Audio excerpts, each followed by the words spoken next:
We are, right now, 1 week out from the beginning of the NFL draft. And I am here to tell you that, well, hang on a second. Good morning to you. Good Thursday morning. I'm Dejan Kovacevic of DK Pittsburgh Sports. This is Daily Shot of Steelers. It comes your way bright and early every weekday. If you're into hockey and or baseball, the two sports that I've been here in New York this week to cover, I also offer daily shots of Penguins and Pirates in the same place that you found this.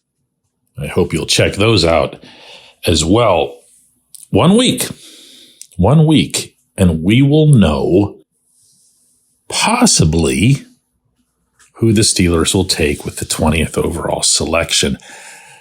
My feeling, it's not a prediction, it's not a forecast, it's definitely not a mock anything, is that the Steelers are intensively interested in this pack of offensive tackles that's near the top of this class.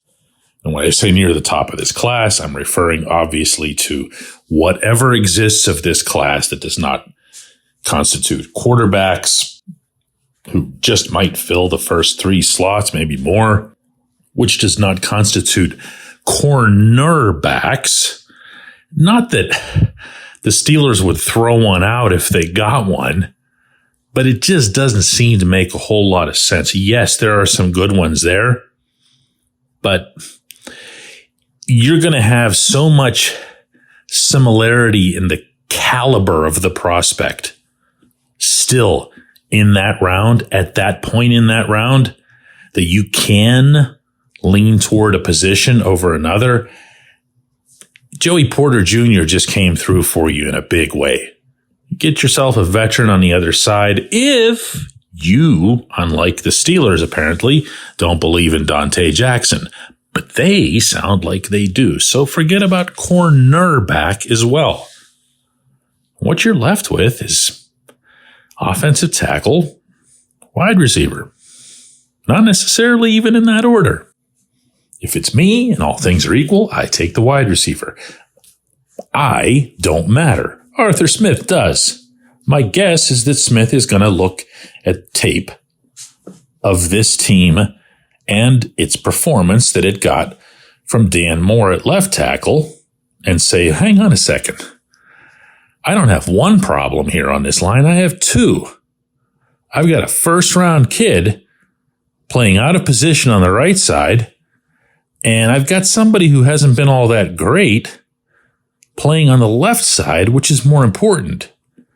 One would think, really, I would say outright hope, that both of those can be addressed in a single swoop. It can. You get yourself somebody who's a right tackle, somebody who's a big, athletic, monstrous-like freak who can get a lot of things done over there for you. And you're comfortable moving Broderick Jones over to where Omar Khan himself said a week ago he's going to be moving sooner rather than later. From there, turn Dan Moore into a swing tackle. You're not paying him anything. Actually, you're not paying really any of them anything because they're all on their rookie contracts. Both of those are generally now very expensive positions. It used to just be the left side. Now it's the right side as well. So you look at your offense, you're not paying your tackles and you're not paying your quarterbacks. It's crazy. It's like getting away with a crime. Meanwhile, if something were to happen and Moore were to just magically blossom, if he were to have his Kevin Dotson time, or maybe he would just benefit from having a new coordinator or a new environment, which a new coordinator can represent all by himself, and have his Kevin Dotson time, then, okay, then sign him. And he'd still be the only one you'd be paying for a while, and you'd have three of them in the fold. So which player might they be looking at? Well, again, it's a really, really good group of tackles. There isn't a no-brainer at 20 where you say, oh, yeah, it's got to be this guy or else you're just going to have to pass on the position altogether. The one I've been looking at for a long time and I continue to look at more than anyone else is Amarius Mims. And I honestly don't know that any of the knocks that are commonly levied against him are going to stick with NFL executives.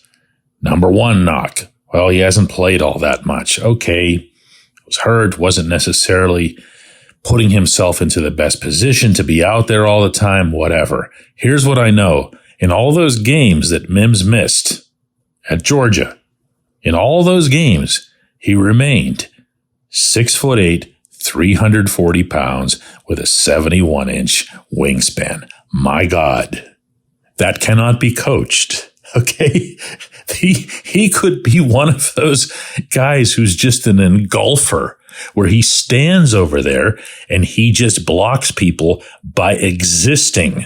And you know what I'm talking about when I refer to those types of tackles. I'm talking about the Jonathan Ogden variety. Those are the ones who end up staying in the league for 100 years and then go to Canton when they're done.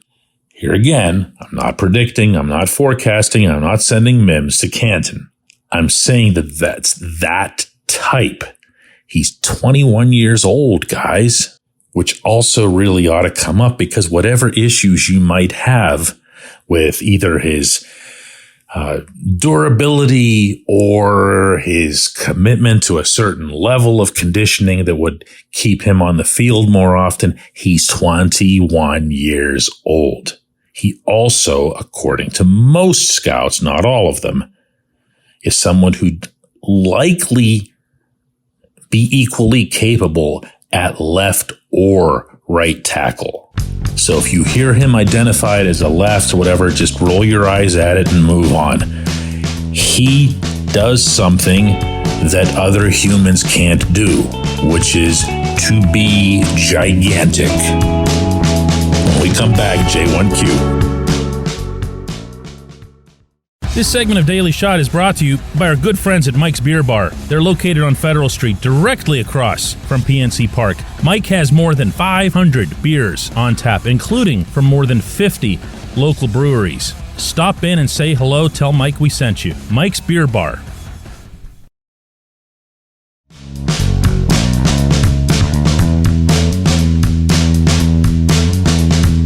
Today's J1Q comes from Jay, who says, DK, it seems like there's a lot of talk now about the Steelers working or trying to work out some kind of trade for a name brand wide receiver. That would be great, but aren't they going to need to pay an actual quarterback salary to either Russell Wilson or Justin Fields next season? If they commit to an expensive receiver this season, then what happens in 25? Jay, you are following the right franchise, my friend, because the answer I'm about to give you is the same they would give you, only I'm going to be a little bit more blunt about it. And that is that they'll worry about 2025 when it gets here. I've been referring somewhat lightly and somewhat casually to the 2024 season as being a do or die for the Steelers. It's not, of course. However, when you're talking about Cam Hayward and you're talking about getting the very peak versions of TJ Watt and Minkah Fitzpatrick, the more special players that you have in your fold, you're not talking about 2025. You're talking about 2024, and you want to get stuff done while they're most capable of being their special-est, not a word, version of themselves. So if you're referring here to Brandon Ayuk, because I assume you are, since he's the one that comes up invariably now, I've brought him up myself. I love the guy's play. I feel like there's so much that he can add to Pittsburgh, aside from the obvious that he's just a really good football player. I feel like he would be just exactly that missing piece that's not there right now. Not to replace Deontay Johnson, but to be a lot better than Deontay Johnson, but to also be the possession guy, to be that dynamic guy, the yards after the catch guy, that guy who keeps people off of George Pickens, that guy who keeps you honest against Pat Freiermuth. You see where I'm going here, okay? There's a lot of different things. You see, I'm also getting a little bit excited right now. That would be wonderful. And I would not worry about 2025 in that context. Why? Because Omar Khan is my general manager. And Omar Khan's specialty, even though he doesn't like when people say this, I'm going to say it anyway, is the cap. He is, ready for it, a cap guy. I don't know if you guys remember, those of you who are newer with me, but when I asked Omar at his introductory press conference how he felt about being a cap guy, didn't seem to enjoy it. We had a good laugh about it afterward, but in the moment it was like, really, dude, that's what you're going to do here with me? You're going to stick me with cap guy?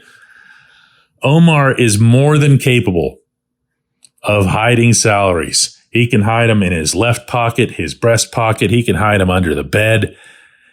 He'll figure that out.